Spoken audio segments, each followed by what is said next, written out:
girls turned 1 and all of my friends had been asking, what are you going to do for their first cake? So there was a bit of pressure and I decided they're only going to be 1 once and this is going to be the last time that I probably get to choose what their cake's going to be without them telling me. So I thought, you know what? I'm going to make them.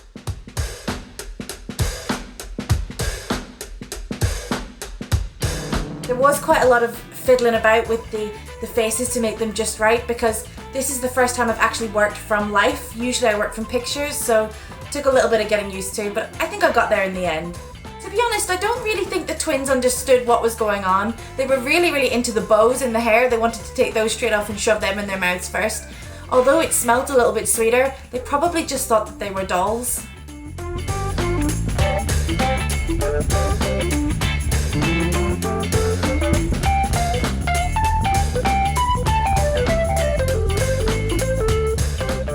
I think a lot of people can find it a little bit creepy.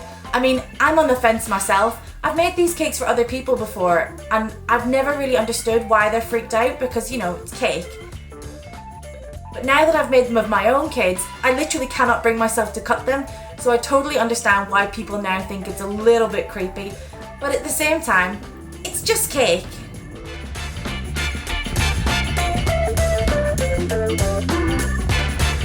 I don't ever want to grow sick of what I'm doing, and at the minute I'm really enjoying just doing the cakes that I want to do.